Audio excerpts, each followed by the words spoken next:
Hi friends, நாம் இன்றைக்கி என்ன ரெசிபி பார்க்க போகிறோன்னா ஜீரா ரைஸ். நான் அதுக்கு என்ன காம்பினேஷன் கிரேவி வச்சுருக்கேன்னா சிக்கன் கிரேவி. வாங்க எப்படி பண்ணுறதுன்னு பார்க்கலாம். இந்த கப்பில் 2 கப்பு பாஸ்மதி ரைஸ் எடுத்து ஒரு 15 மினிட்ஸ்க்கு முன்னாடியே நான் ஊற வச்சு எடுத்து வச்சுருக்கேன். அப்புறமா ஒரு உருளைக்கிழங்கு தோல் சீவிட்டு கொஞ்சம் பொடி பொடியாக நறுக்கி எடுத்து வச்சுருக்கேன். அப்புறமா பச்சை பட்டாணி 1 கப் எடுத்திருக்கேன். எண்ணெய், உப்பு, நெய், ஒரு வெங்காயம் நறுக்கி வச்சுருக்கேன். அப்புறமா பச்சை மிளகாய் உங்கள் காரத்துக்கு ஏற்ற மாதிரி எடுத்துக்கோங்க. அப்புறமா 2 பட்டை, கிராம்பு, பிரிஞ்சி இலை எடுத்திருக்கேன். சீரகம் எடுத்து வச்சுருக்கேன். ஒரு குக்கர் அடுப்பில் வச்சுக்கோங்க. அதில் 1 டேபிள் ஸ்பூன் நெய் சேர்த்துக்கலாம். உங்களுக்கு நெய் ஃப்ளேவர் பிடிக்கும் அப்படின்னா நீங்கள் 2 டேபிள் ஸ்பூன் கூட நெய் சேர்த்துக்கோங்க. நான் 2 டேபிள் ஸ்பூன் எண்ணெய் சேர்த்துக்கிறேன். நீங்கள் நெய் சேர்த்து மட்டும் கூட பண்ணலாம், அதுவே டேஸ்ட் நல்லா தான் இருக்கும். அதுக்கப்புறமா இதில் ஒரு பட்டை, 2 பிரிஞ்சி இலை, கிராம்பு, ஏலக்காய் சேர்த்துருக்கேன். சேர்த்துட்டு இது எல்லாம் நல்லா பொரியட்டும்.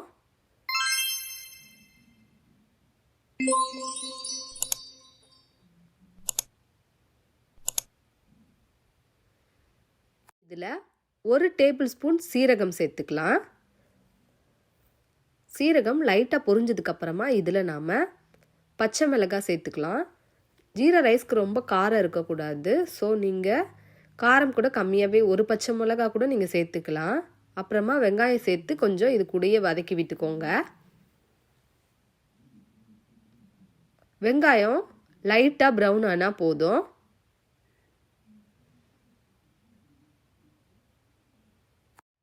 இந்த அளவுக்கு வதங்கினதுக்கப்புறமா இதில் வெஜிடபிள்ஸ் எல்லாம் ஆட் பண்ணிக்கலாம். நீங்கள் வெஜிடபிள்ஸ் இல்லாமல் கூட செய்யலாம், அதுவுமே நல்லா தான் இருக்கும். நான் குழந்தைங்கள்லாம் சாப்பிடுவாங்கன்றதுக்காக நான் வெஜிடபிள்ஸ் சேர்த்துருக்கேன். உருளைக்கிழங்கும் அப்புறமா பச்சை பட்டாணி சேர்த்துருக்கேன். இதை நல்லா இந்த மாதிரி கிளறி விட்டுக்கலாம்.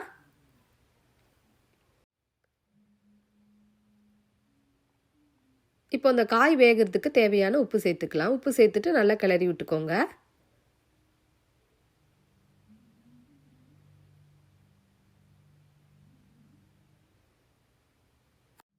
இப்போ நம்ம ரைஸ் சேர்த்துக்கலாம். நான் 2 கப் எடுத்திருக்கனால 1 கப்புக்கு 1.5 கப் தண்ணி சேர்க்கணும். ஸோ 2 கப்புங்கும் போது நம்ம 3 கப்பு தண்ணி சேர்த்துக்கலாம்.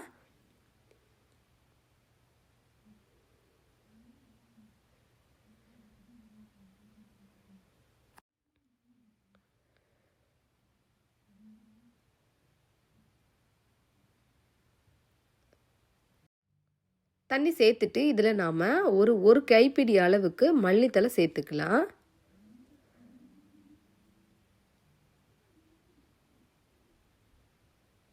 மல்லி இலை சேர்த்துட்டு உப்பு சேர்த்துக்கோங்க. சேர்த்துட்டு உப்பு எல்லாம் செக் பண்ணிக்கோங்க. இப்போ நாம் இதை மூடி போட்டு ஒரு 3 விசில் விட்டு எடுத்துக்கலாம்.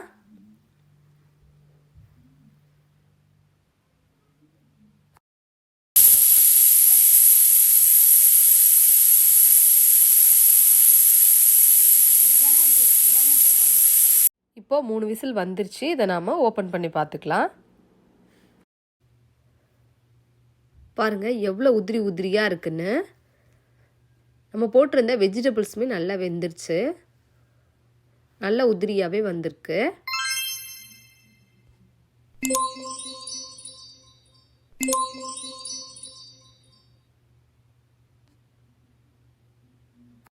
ஸோ ஃப்ரெண்ட்ஸ், இந்த ஜீரா ரைஸ்க்கு நான் சிக்கன் கிரேவி காம்பினேஷனாக வச்சுருக்கேன்.